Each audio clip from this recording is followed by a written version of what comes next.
یہ بات جو چل رہی ہے بر صغیر کی، تو اس میں جو ایک چیز کلیئر جو نہیں ہے کہ جو آج کے جو موجودہ دور کے جو حالات ہیں پاکستان میں خاص طور پہ، اس میں اگر ہسٹوریکلی اس کی انالیسس کیا جائے کہ اس میں کون کون سے عوامل شامل ہیں کہ جس میں ابھی آپ نے انگریزوں کی بات بھی کی، پھر اس میں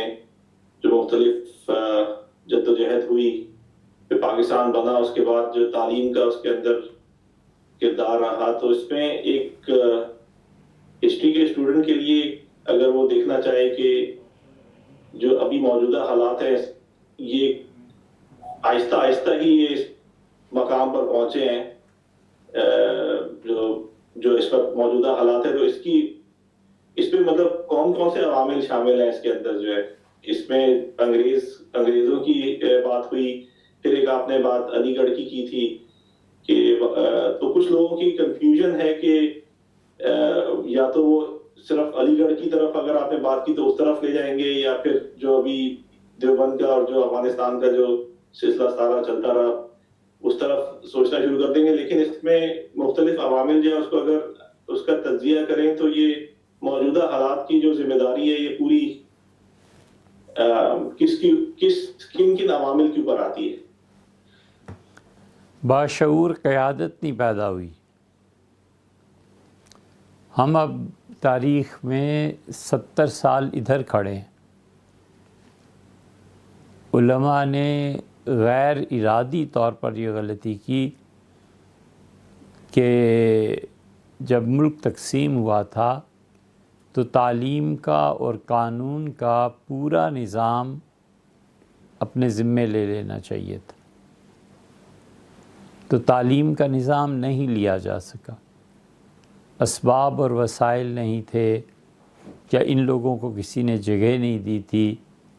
یا کچھ بھی ہوا تھا، لیکن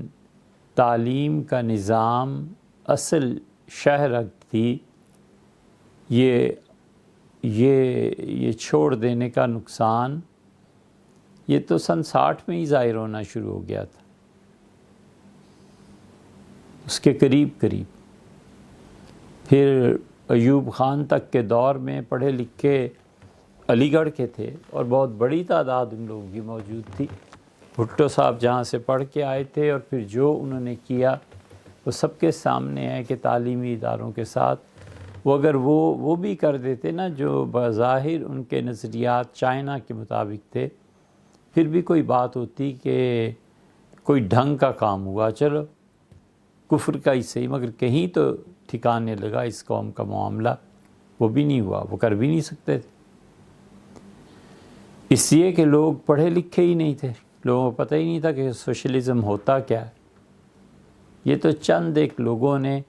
چونکہ اس کی تعلیم حاصل کر لی تھی، یا اس زمانے سے پہلے انہوں نے پڑھ لیا تھا،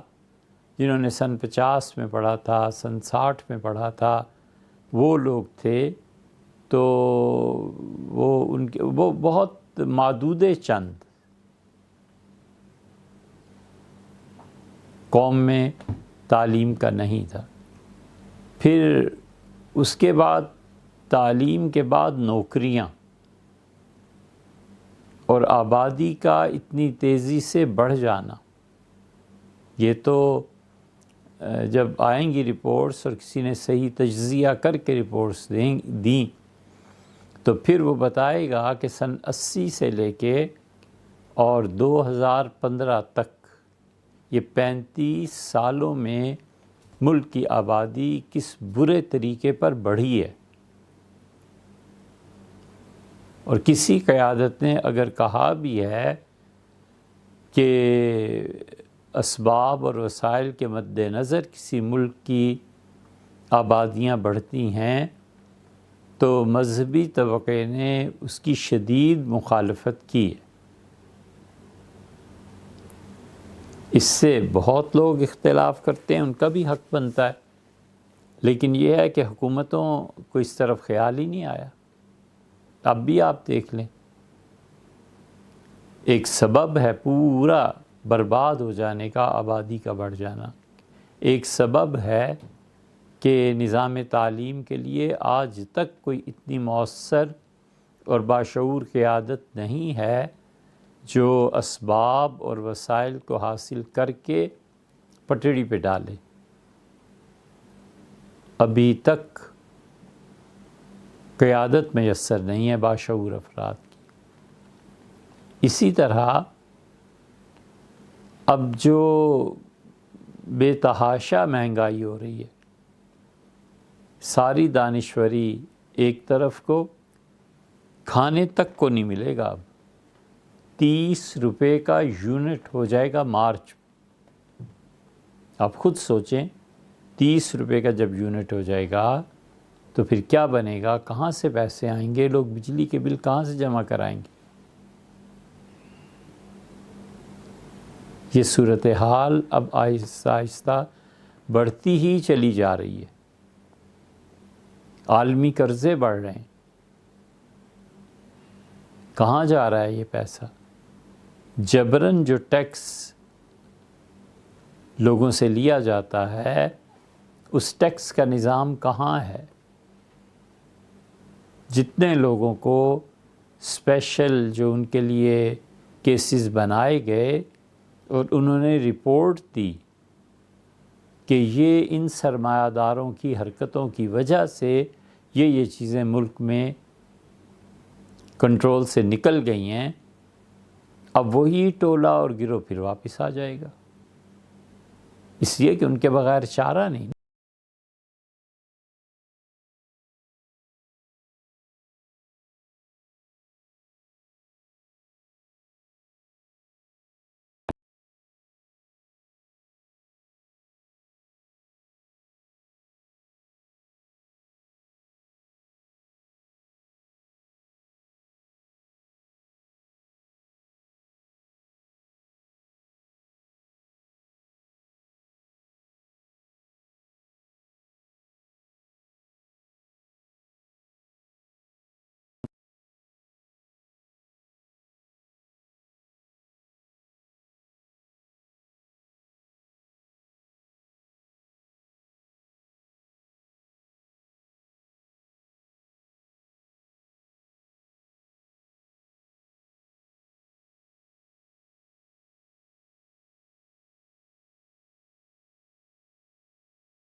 سبيل الدموع سبيل مريح